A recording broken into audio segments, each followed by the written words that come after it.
जय श्री राम। दोस्तों, आज हम जानेंगे कि आखिर श्री राम जी ने बाली को छिपकर क्यों मारा और इस निर्णय के पीछे हनुमान जी की क्या भूमिका थी। साथ ही हम उस रोचक प्रसंग को भी जानेंगे जब बाली ने हनुमान जी को युद्ध के लिए ललकारा।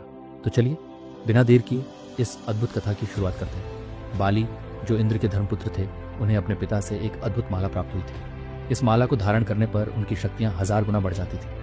यही नहीं, बाली ने कठोर तपस्या कर ब्रह्मदेव से यह वरदान भी प्राप्त कर लिया कि वह जिस किसी से भी युद्ध करेगा, उसकी आधी शक्ति स्वतः ही बाली में समाहित हो जाएगी। इस वरदान के कारण बाली अपराजय हो गए और उन्होंने असंख्य राक्षसों का वध किया। उसी समय रावण अपनी शक्ति के घमंड में चूर होकर संपूर्ण लोकों में आतंक फैला रहा था। जब उसे बाली के बारे में पता चला तो अहंकार में उसने बाली को युद्ध के लिए ललकारा। लेकिन रावण यह नहीं जानता था कि जैसे ही वह बाली से युद्ध करेगा, उसकी आधी शक्ति बाली में समा जाएगी। परिणाम स्वरूप बाली ने उसे पराजित कर दिया और उसे अपनी बगल में दबाकर कई दिनों तक घूमते रहे। अंततः रावण ने बाली से मित्रता कर ली, लेकिन इस विजय ने बाली को और भी घमंडी बना दिया। एक दिन बाली जंगल में अपनी शक्ति का प्रदर्शन कर रहा था। वहीं पास में हनुमान जी श्री राम का जप कर रहे थे। बाली ने हनुमान जी को देखकर कहा, तू दिन रात राम नाम जपता रहता है, मेरी शक्ति के आगे तेरे राम की क्या बिसाऊं।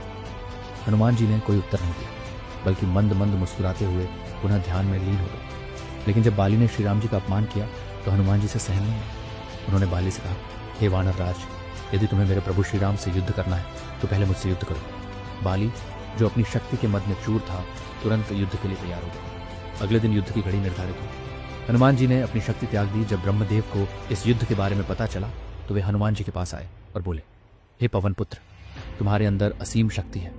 यदि तुम पूरी शक्ति से युद्ध करोगे तो बाली का अंत निश्चित है, किंतु उसका वरदान व्यर्थ हो जाएगा। इसलिए मैं तुमसे विनती करता हूं कि युद्ध में अपनी मात्र 10% शक्ति ही लेकर जाओ। हनुमान जी ने ब्रह्मदेव की बात स्वीकार कर ली और अपनी शेष शक्तियां श्री राम जी के चरणों में समर्पित कर दी। अगले दिन भोर होते ही दोनों योद्धाओं के बीच भीषण युद्ध प्रारंभ हो गया। बाली ने सोचा कि हनुमान जी तो केवल एक साधारण वानर है, इसलिए उसने उनके आधी शक्ति को अपने में समाहित करने का प्रयास किया। लेकिन जैसे ही बाली ने हनुमान जी की शक्ति को अपने अंदर लेना शुरू किया, उसका शरीर असहनीय वेदना से भर गया। बाली को लगा कि उसके शरीर के अंदर ज्वालामुखी फट रहा है। वह दर्द से तड़पने लगा और समझ ही नहीं पा रहा था कि यह क्या हो रहा है। तभी ब्रह्मदेव प्रकट हुए और बोले, हे बाली, हनुमान जी की शक्तियां असीमित हैं, तुम उन्हें धारण नहीं कर सकते। यदि जीवित रहना चाहते हो तो हनुमान जी की दृष्टि से दूर चले जाओ। बाली तुरंत युद्ध क्षेत्र छोड़कर भाग खड़ा। जब वह काफी दूर चला गया तब जाकर उसका शरीर सामान्य हुआ। उसने ब्रह्मदेव से इसका कारण पूछा तो ब्रह्मदेव बोले, हनुमान जी केवल 10% शक्ति लेकर युद्ध करने आए थे, फिर भी तुम उसे सहन नहीं कर सके। सोचो, यदि वे अपनी पूरी शक्ति से लड़ते तो तुम्हारा क्या होता। ये सुनकर बाली का घमंड चूर चूर हो गया। उसने हनुमान जी से क्षमा मांगी और पूछा, आप इतनी अपार शक्तियों के स्वामी हैं, फिर भी इतने शांत और विनम्र कैसे हैं। हनुमान जी मुस्कुराए और बोले, मुझे अपनी शक्तियों का कोई अहंकार नहीं, क्योंकि ये सब मेरे प्रभु श्री राम की कृपा से।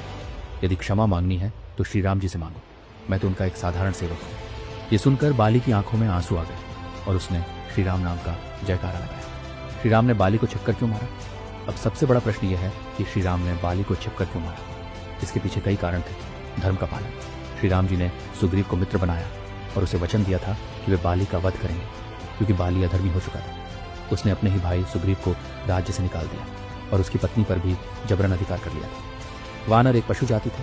श्री राम जी के कुल में यह परंपरा थी कि यदि कोई पशु पागल हो जाए और निर्दोषों को मारने लगे तो उसे शिकार के रूप में मारा जाता है। बाली भी अब एक अति अहंकारी योद्धा बन चुका था और शिकार तो छिपकर ही किया जाता है। वरदान का सम्मान, यदि श्री राम जी बाली के सामने आकर युद्ध करते तो बाली उनके आधी शक्ति को अपने में समाहित कर लेता। लेकिन जैसा कि हम देख चुके हैं, हनुमान जी की थोड़ी सी शक्ति भी बाली सहन नहीं कर पाया था। श्री राम तो स्वयं नारायण थे, उनकी शक्ति यदि बाली में जाती तो वह तुरंत भस्म हो जाता। इससे ब्रह्मदेव का वरदान असत्य हो जाता, जो संभव नहीं था। इसलिए श्री राम ने बाली को छिपकर मारकर उसके वरदान की रक्षा भी की। इस कथा से हमें यह शिक्षा मिलती है कि अहंकार का अंत निश्चित है। चाहे व्यक्ति कितना भी शक्तिशाली क्यों ना हो, जब वह धर्म और मर्यादा से भटक जाता है तो उसका पतन अवश्यंभावी हो जाता है।